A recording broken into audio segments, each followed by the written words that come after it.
Hello दोस्तों, नमस्ते। मैं मुकेश कुमार आप सबका हार्दिक स्वागत करता हूँ आपके अपने YouTube channel the PM tutorials में। आज का टॉपिक रहेगा हमारा, हमने अभी अभी डिस्कस किया लास्ट लेक्चर में, chapter 2 class 10 science, acids, basis and salts. उसमें एक टॉपिक रह गया था जिसके बारे में हम आज डिस्कस करने वाले हैं। इस टॉपिक का नाम है pH. PH, what is pH? मैंने बताया कि एसिड और बेस के कॉन्सेंट्रेशन को चेक करने के लिए एक मीटर बनाया, पीएच मीटर। वो क्या करता है? एसिड और बेस के कॉन्सेंट्रेशन को चेक करता है और हमें बताता है कि कोई भी प्रोडक्ट एसिडिक है या बेसिक है। उसमें उस मीटर पे एक रीडिंग होती है। रीडिंग क्या दिखाती है? 0 to 14 तक के नंबर्स दिखाते हैं, जो नंबर्स इंडिकेट करते हैं कि किस एरिया में, किस रीजन में प्रोडक्ट हमारा बेसिक होगा और किस रीजन में हमारा प्रोडक्ट एसिडिक होगा। तो चलिए, अब टॉपिक ये है कि importance of pH in everyday life. हर रोजाना की लाइफ में, जो अपनी रोजाना की जिंदगी है, उसमें पीएच का क्या इम्पोर्टेंस है? मतलब क्या पीएच के बिना हमारी लाइफ अधूरी है? जैसे कि सबसे पहले एक एक करके डिस्कस करेंगे। मैं यहाँ पे ये टॉपिक ले रहा हूँ। मेरा टॉपिक है importance of pH in everyday life. So देखते हैं, are plants and animals pH sensitive? क्या प्लांट्स और एनिमल्स भी पीएच सेंसिटिव है? भाई जरूर। लाइक सारी चीजें जो हैं वो पीएच सेंसिटिव होती हैं। मतलब इन सिंपल केस में एक एग्जांपल देना चाहूँगा कि जिस भूमि, जमीन, सॉइल में खेती होती है, उसकी भी एक एसिडिक और बेसिक वैल्यू होती है। अगर वो ज़्यादा एसिडिक होगी तो भी उसमें फसल नहीं होती, ज़्यादा बेसिक होगी तो भी फसल नहीं होती। मतलब सॉइल का जो पीएच है वो मेंटेन होना चाहिए।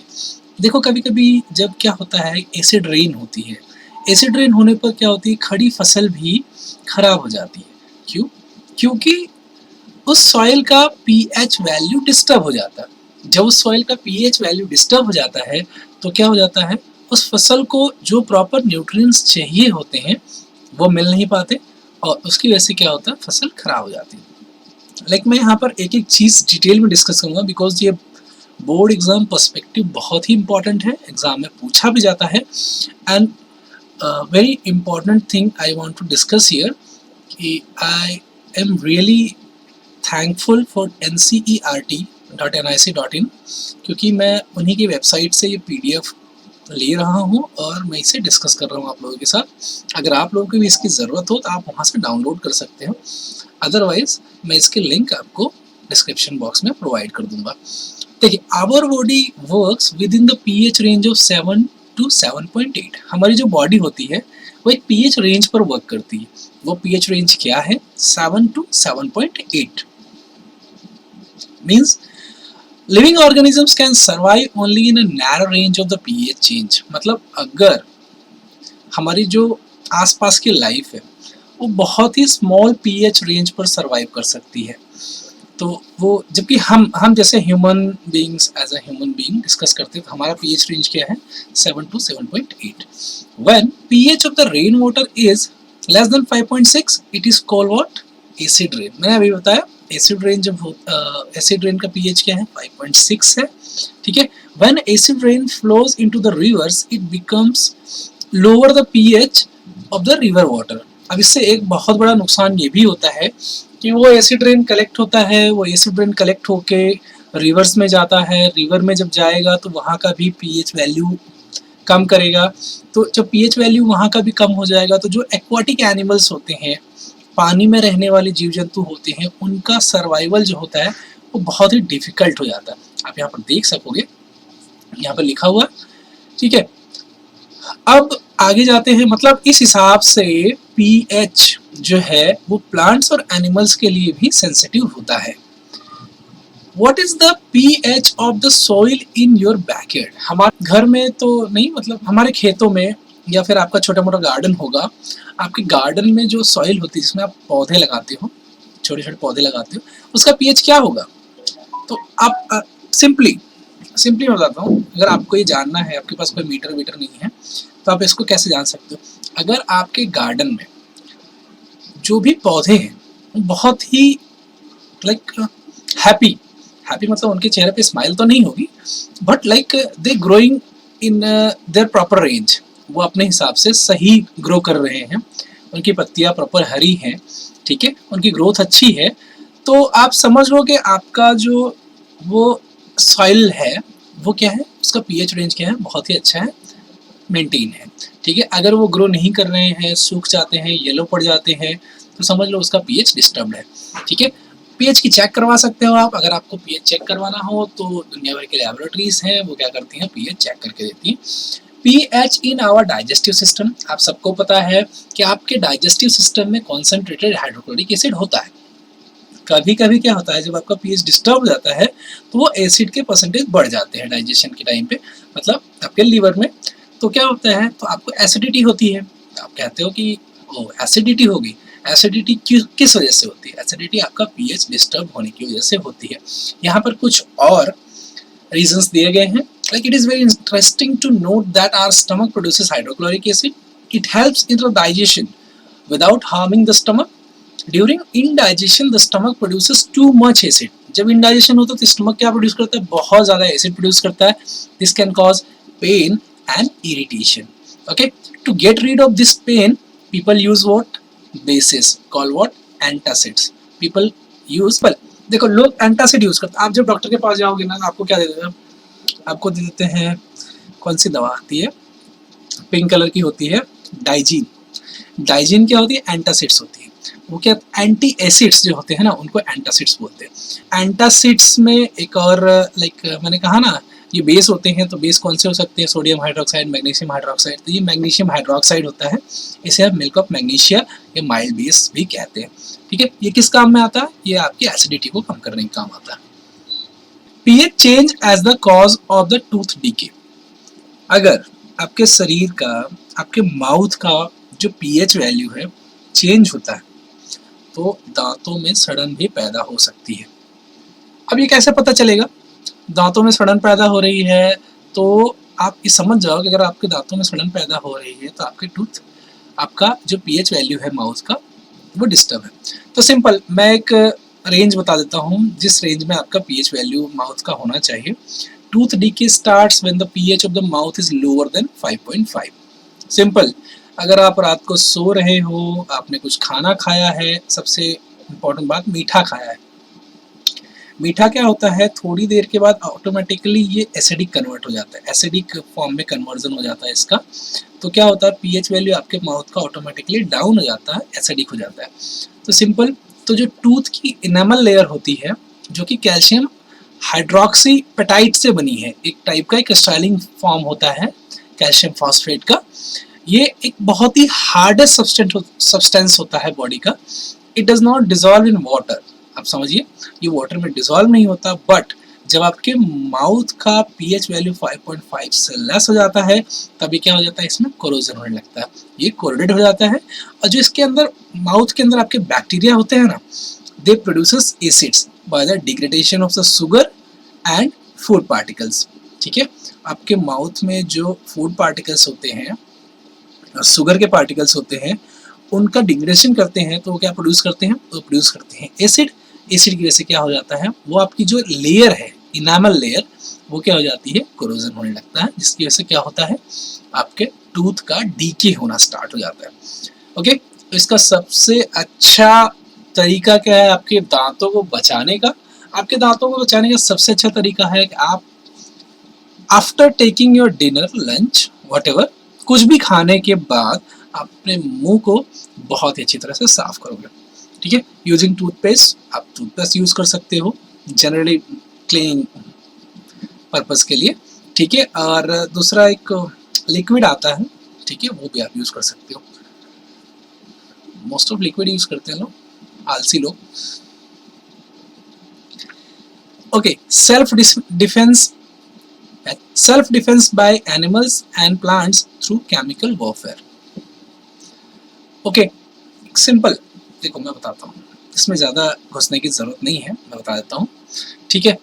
अब एनिमल्स होते हैं, कुछ एनिमल्स ऐसे होते हैं जो आपको काट लेते हैं, जैसे चींटी काट लेती है तो आपको जलन होती है यहाँ पर, ठीक, कहीं पर भी मधुमक्खी बी काट ले तो आपको जलन होती है, तो क्या होता है उनके बॉडी में, क्या होता है उनके बॉडी में होता है एसिड।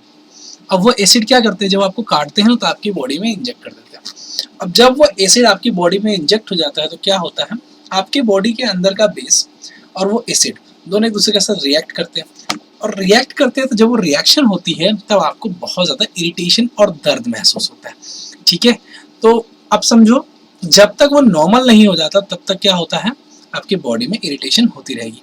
और इससे बचने के लिए आपको क्या करना पड़ेगा, बेकिंग सोडा हो, ठीक है, या फिर वो एंटासिड जो मैंने अभी बताया वो आपको वहाँ पर यूज़ करना होता है। इसमें क्या होता है, स्टिंगिंग जब वो करते हैं मधुमक्खी, तो क्या होते हैं अपने बॉडी से मेथनोइक एसिड आपकी बॉडी में इंजेक्ट कर देते हैं, जो क्या करता है पेन और बर्निंग फीलिंग जनरेट करता है। ठीक है, ये ध्यान देने की बात है। देखिए यहाँ पर लिखा हुआ, आप ध्यान से पढ़ भी सकते हो। अब यहाँ पे कुछ नेचुरल एसिड्स के सोर्सेस हैं, ठीक है, लाइक विनेगर है, ऑरेंज है, टैमरिन है, टोमेटो है, ये एसिड के नेम्स हैं। Acetic acid, citric acid, tartaric acid, oxalic acid.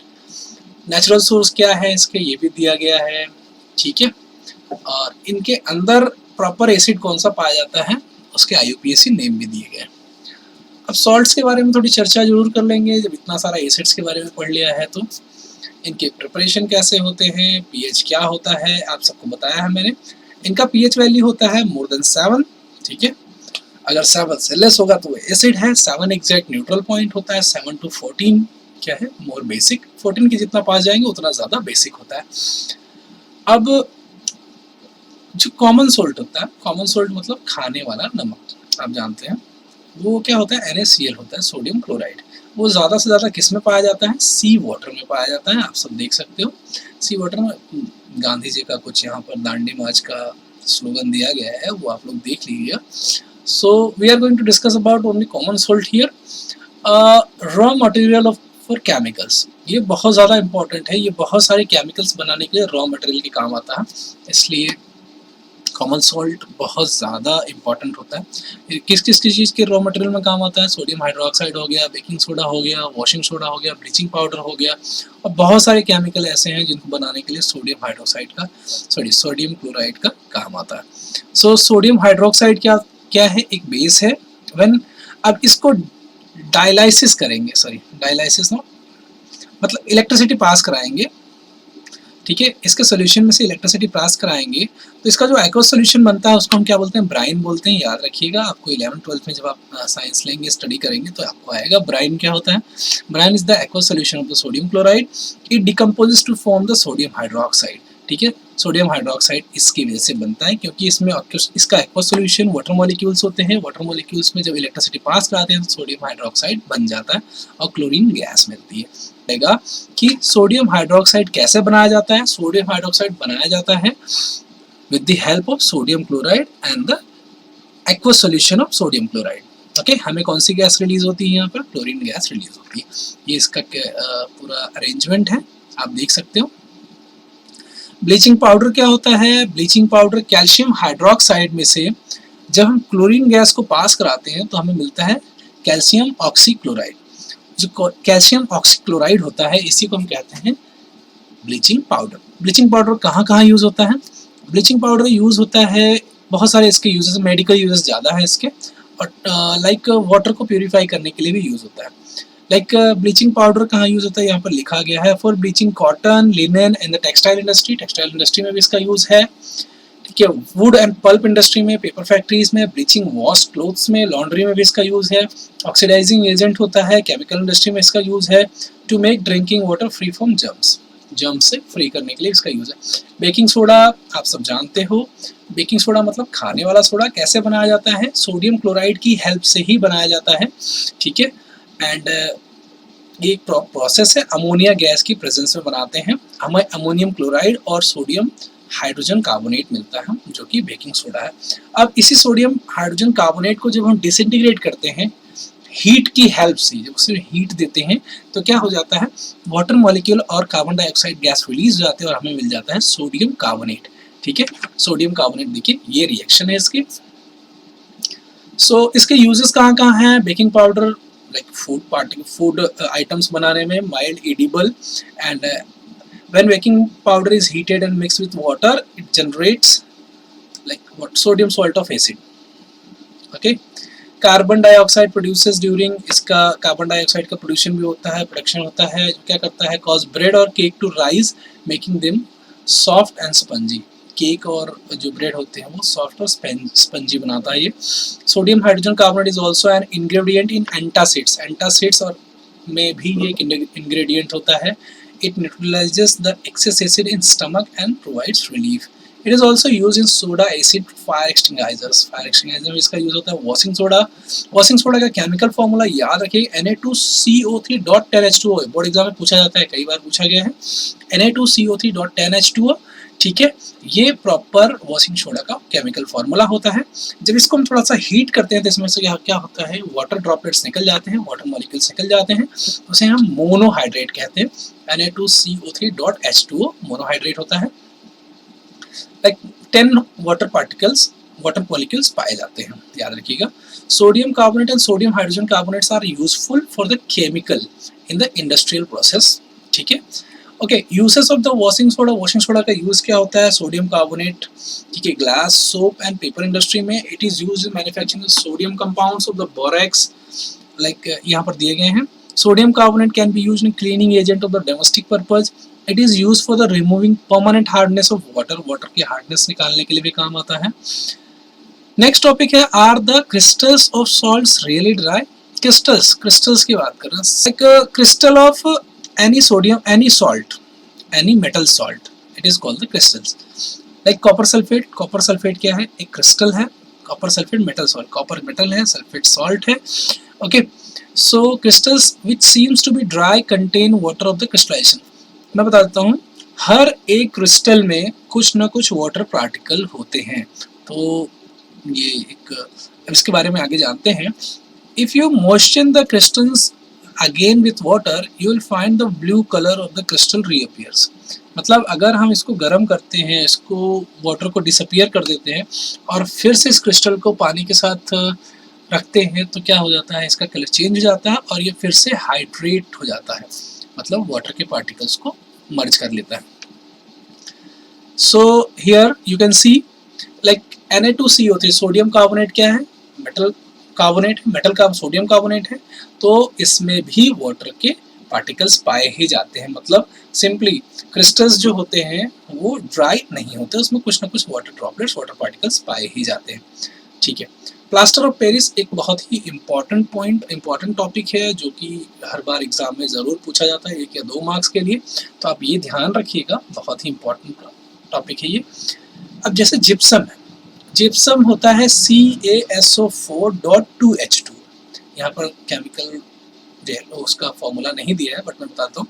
Gypsum होता है CaSO4 calcium sulphate .2H2, 2H2 इसमें होता है। जब इसको हम हीट करते हैं एट 100 डिग्री और 373 kelvin, it loses water molecules and becomes a calcium sulphate hemihydrate, hemi मतलब half, hemihydrate CaSO4.12H2O। This is called what, plaster of Paris, ठीक है। सिंपल देखो, इसमें वाटर मॉलिक्यूल्स मिला दिया और ज़्यादा, तो क्या बन गया, जिप्सम बन गया CaSO4.2H2O। इसका यूज़ बहुत जगह पर होता है। इसका POP बनाने के लिए प्लास्टर ऑफ पेरिस आप जानते हो, it is called like it is same, आपके दिवाली पर पुट्टी लगाने का काम आता है। आपका हाथ फ्रैक्चर हो जाता है तो डॉक्टर जो प्लास्टर बांधते हैं वो यही होता है, ठीक है। सो ये सारी चीज़ें आपने इस चैप्टर में पढ़ी हैं, आगे एक्सरसाइजेस दी गई हैं जो कि आपको खुद ही सॉल्व करनी है।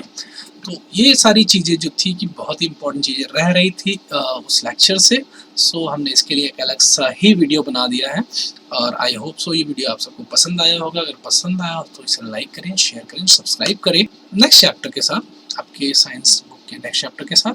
और मेरी कुछ वीडियोस आती रहती हैं इलेक्ट्रिकल इंजीनियरिंग के कुछ टॉपिक्स के, हॉट टॉपिक्स पर, ठीक है। आप सब उसे भी पसंद कर सकते हो। Thank you so much.